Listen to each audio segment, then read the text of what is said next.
Assalamu alaikum, I am Hussein Mehdi and you're watching War of Words live from our London studio. Once again, Middle East continues to be in turmoil. The focus of international media has been shifted from Egypt to Syria because of the possibilities of an impending US-led military strike, which we have been covering in our other programs. The topic for today's program is about Egypt, where the situation is volatile and the hostilities between the regime and the supporter of ousted President Mohamed Morsi is becoming violent. Recently, Mohamed Ibrahim, the Egyptian interior minister, survived a bomb attack which he blamed on Muslim Brotherhood. To discuss this situation, I have got today with me in studio Mr. Amir Yusuf. You are the vice chair of the Egyptian Knights Party. Yes. And I've also got Dr. Mohammed Ghanem. You are a member of Muslim Brotherhood. And Mr. Paul Salahuddin will also be joining us online during the program. But before we start our discussion, we have prepared a short report about Egypt. So let's watch this report first.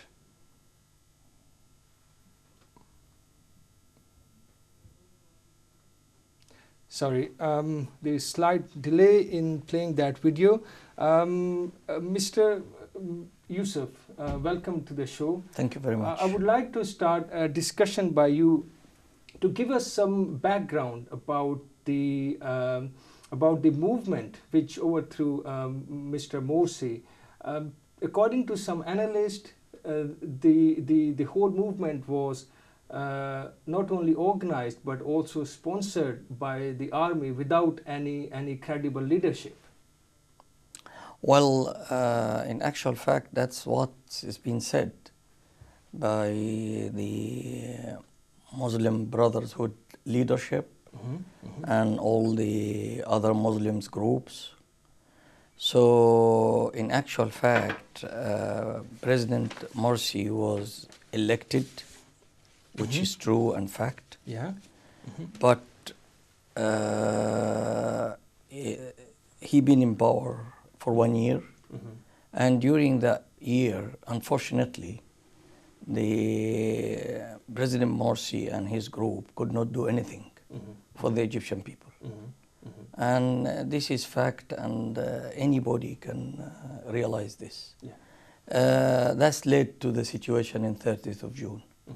So the story is big and is large, and during that year, there's so many events have taken place.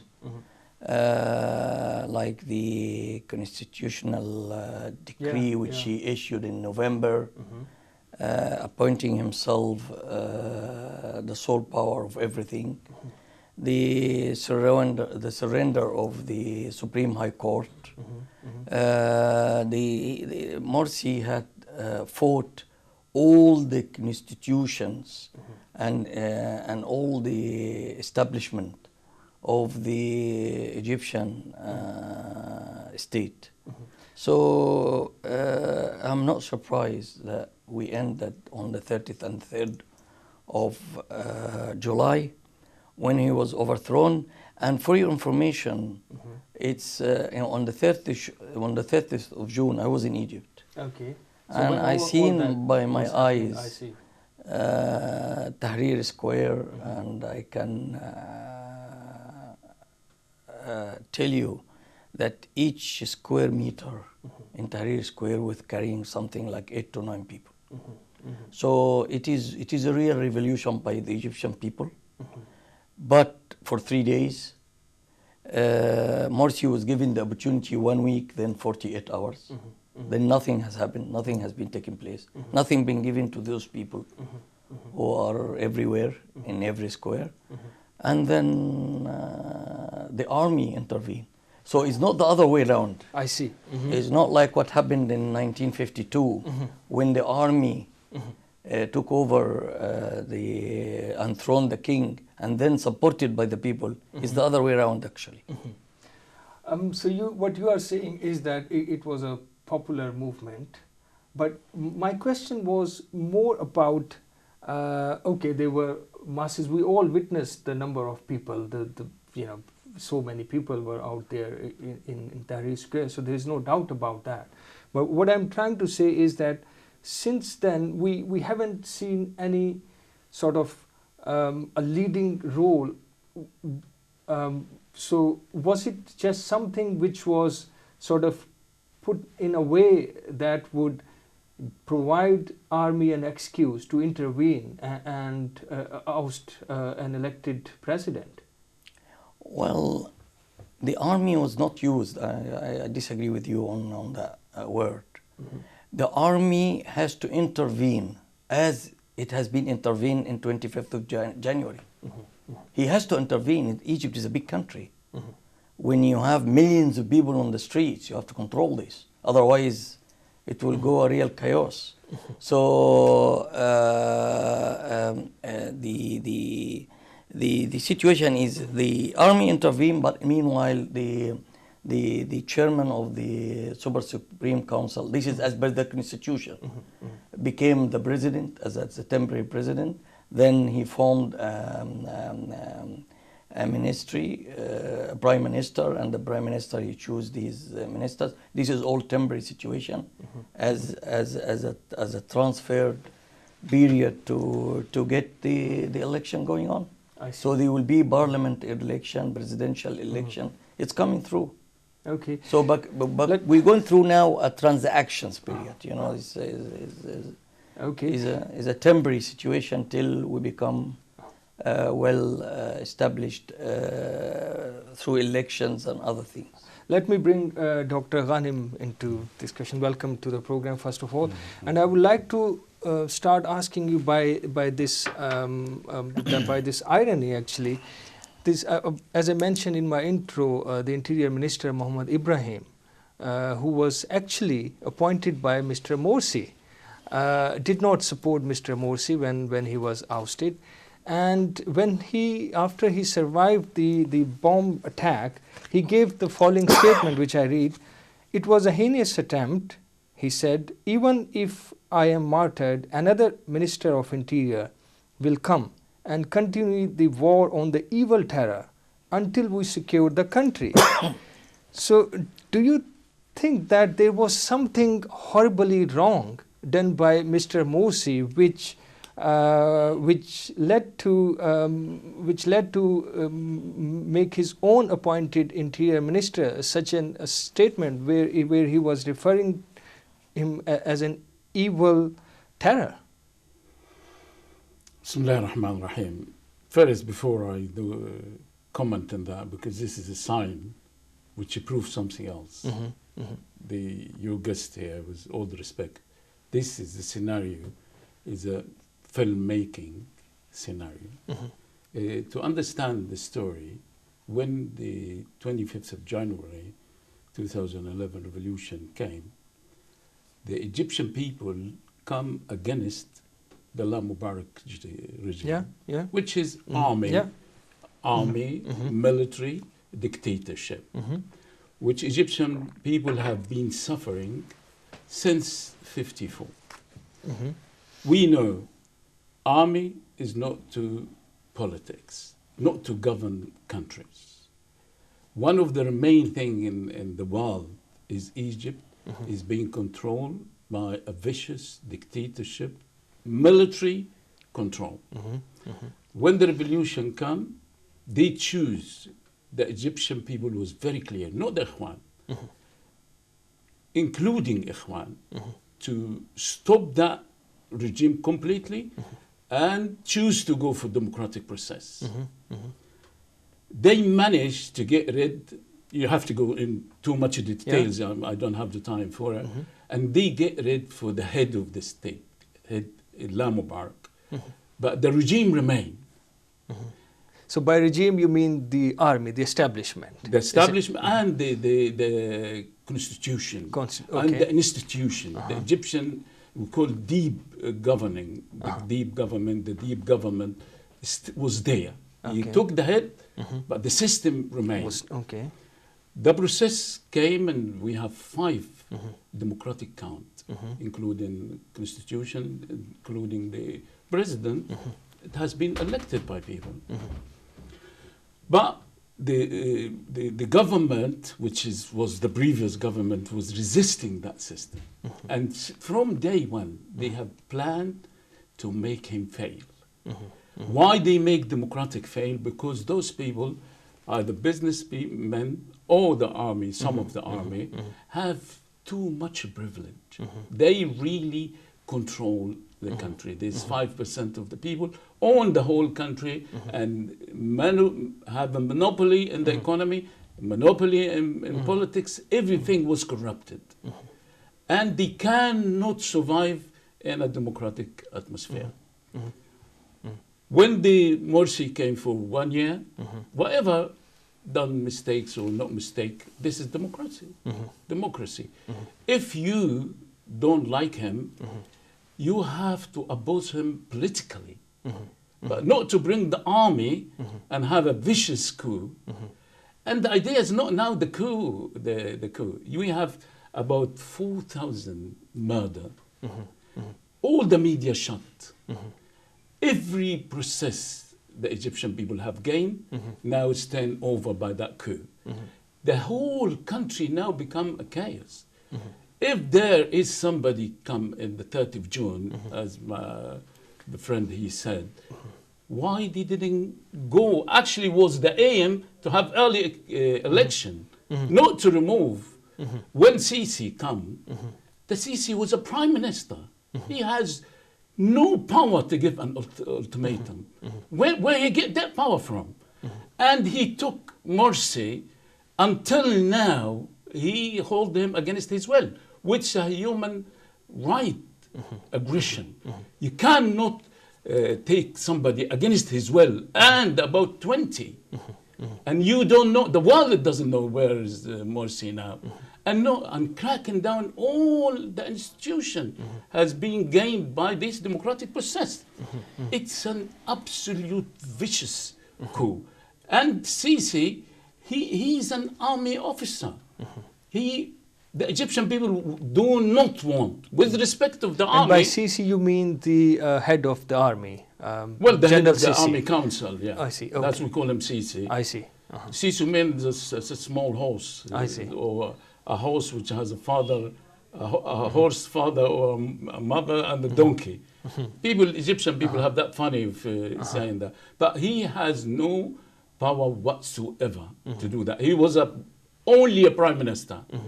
And according to the constitution, Mr. Morsi was his governor, was his boss. There is neither constitution, neither juristic, neither legal idea or base to go and take him against his will, and nobody knows where he is. And turn down 5, we call it democratic count, from a first referendum to the election, to constitution, to president election, which has never been achieved by Egypt for thousands of years. Now the people felt that their vote, which they gave it to their leader, has been taken away. And every day since then, the Egyptian people has raised up. Every ancient Egypt now is demonstrating against this bloody coup. But let me mention few things which we have been reading in the reasons for the masses to turn against Mr. Morsi so quickly, within less than a year actually, was that he sort of gave him enormous powers. So, and I still remember the headline in Financial Times. It says the Egypt takes a new pharaoh. So he basically gave him all the powers, and to some extent that I will come to that question a little bit later on. But there wasn't any improvement in economic situation of the ordinary person, and on the other hand, people were taking law in their hands, like on the name of religion. No, that's not true. That's the media propaganda try to fail and blame the Islamists. What happened is Morsi was being elected by people. Yeah, that's it. Yeah, that's Then acceptable. any disagreement with him, that would be political. Then within the political atmosphere, with that political phase, then if you want to oppose or change him, there is the constitution. You go and vote against him and bring him down. Because the constitution would allow 2/3 of the parliament to bring him down, and people choose. What happened now, when the army come, the people have no choice. And this is not the issue. The issue, we have 4,000 being murdered. Not only murder, and their body was being burned. That is beyond even the human value. No, well, these are all points well made. Have we got the clip ready? Yeah. Okay. Before I come to you, Mr. Yusuf, let's play that video clip prepared for today's program about Egypt.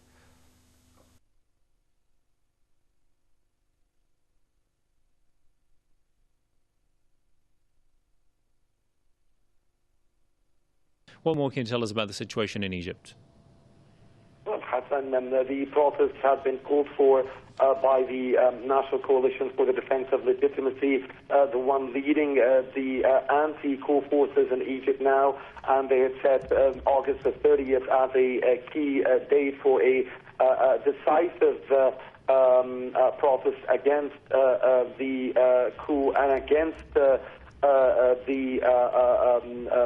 bloodshed that have been spilled in Egypt over the past month and a half since the army took the June 30th protest as a pretext to move against Egypt's first freely and democratically elected civilian president in its modern history, Mohammed Morsi. Now, the protests did take place across much of Egypt. 20 provinces witnessed protests according to independence counts, and Cairo alone witnessed 30-plus marches, including one that wandered around not the city, the area where the biggest Morsi gathering, anti-coup gathering, had been staged for over 40 days in Rabaa al-Adawiya, and was inhumanely cracked down upon in the view of many in Egypt, and but these gatherings were not able to go to Rabaa al-Adawiya or to go to the presidential palace in the Ittihadiyya Palace in Heliopolis, Cairo, or to Cairo's iconic liberation of Tahrir Square that had deposed former long-time dictator Hosni Mubarak, simply because army and police had closed off the main roads, the main highways leading to those key places. But that did not prevent hundreds of thousands of Egyptians, Hassan, from taking to the streets on this Friday in many scattered protests. Not a single protest, perhaps, gathered huge numbers, but they were vibrant protests. And some disturbing scenes. Mr. Yusuf, I would like to bring you in, and I want to ask you, in your opinion, what were the main reasons for the overthrow of Mr. Morsi, and how do you see the situation now? Are there any improvements since he was ousted? In some analyst opinion, actually in some people opinion, it seems like that the Egypt has taken one step forward and two steps backwards. Well, let me tell you something. Unfortunately, when you speak to any, not only Mr. Mohammed Ghanim or any Egyptian from the Muslim Brotherhood, I think they have a habit maybe, or this is the policy, or this is what they have in their head, and exaggeration, and also the information is being given is not actually the facts. Mm-hmm. Mm-hmm. I would like to go back to what 25 of January revolution. Yeah. And remind Mr. Mohammed, and remind myself, and remind you that on the 27th of January, Mr. Morsi was arrested, our president, after the revolution. And he was jailed in one of the very secure jail called Wadi Natrun. Few days later, the old regime has cut all the communications, mobiles, all telephones were cut. They believed at that time that when the communications and internet and all this is So being that cut, was under Mubarak. under Mubarak Under Mubarak, regime. okay. Yeah. During Yeah. from Yeah. 25th, Mubarak was removed on the 11th I of see. February. Okay. So we're talking about between 25th till 11th of February. Okay. So there were no communication, no mobiles, telephones working. Mr. Morsi appeared on a mobile, was through the satellite, through a mobile, and he spoke from the jail to Al Jazeera. I see. This is recorded. I don't think Mr. Mohammed or anybody will deny that. Okay? And events took place after that. Mubarak went, and we start the process of what we are in now, again, for the second time. Transition government, sort of. Yes, exactly. Yeah. It went through the military council, old one with Marshal Tantawi and all this stuff. Yeah. And the Muslim Brotherhood Hussein Tantawi. And the Muslim Brotherhoods came into power. When the Muslim Brotherhoods came into power, actually, it was a very golden opportunity for them to rule properly, to rule a country, not a group. But unfortunately, they ruled the country, big country like Egypt. Egypt is a very big country, my friend. Very big. And as he said, the constitutions is very deep down, yes, because it's 5,000 years old country. If he doesn't expect, if I become a manager of a company and don't understand that company, it has deep root inside the system, whether it's corrupted system or no proper system or whatever. You came, we made the revolution to adjust all this, not to change the constitution and to become all brotherhoods everywhere. And that's what they did. That's the mistake they did. They want to brotherhood all the governorates, the councils, everywhere, everywhere, which is people rejected that. So what you are saying is the reason for, the main reason was because Mr. Morsi didn't rule as a president for all. Exactly. He just ruled president. He ruled for group. For group. Group of Muslim Brotherhood. Let me ask Dr. Ghanim, do you see the role of international community, especially Saudi Arabia and some other UAE countries? Do you think the people of Egypt were badly let down by those countries when they sponsored and they approved the overthrow of Mr. Morsi? Well, if you weight the political scene in Egypt, the main factor, because I like math and I like analysis, there are always too many factors when it comes to a country like Egypt. The main factor is the Egyptian people. That's why we all come back and forward and say Egyptian people. Who's the Egyptian people? These Saudis and United Arab Emirates and all these, they are gangs. Those people, family ruling people, whatever they are, those regimes are gangs. And they hate those gangs are creating so much trouble in the Muslim world. So they cause, because they are made by the original power which has divided this area. In order to rule this, you know, in British, divide to rule. And in order to rule, they create these small entities, and they put one which has no way of leaving the authority because he has too much privilege, financial and authoritarian privilege. But the main factor in Egypt is the Egyptian people. The Egyptian people have immune against the military rule. Whatever you're gonna analyze it.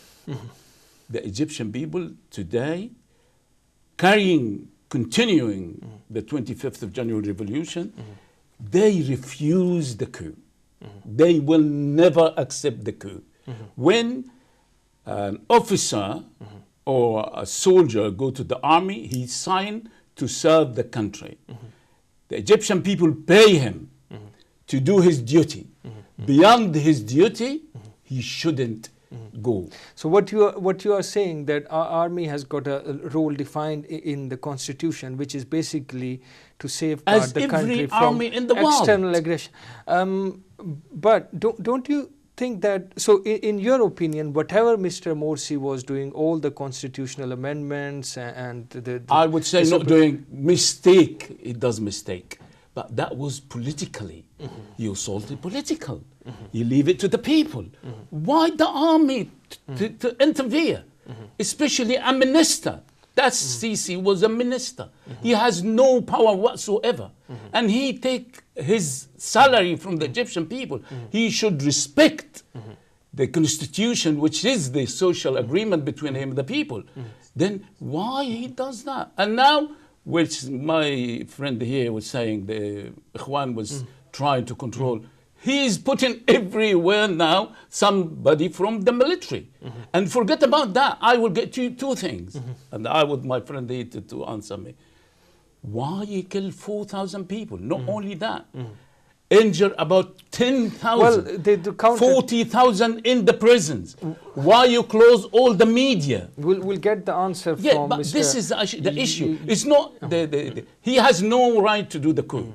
But look at this full picture. You were going toward democracy with all the problems. Sorry, it's a political process. I have to interrupt you here. We're going to go towards a short news break, and we'll continue after the news break. So let's take the news break.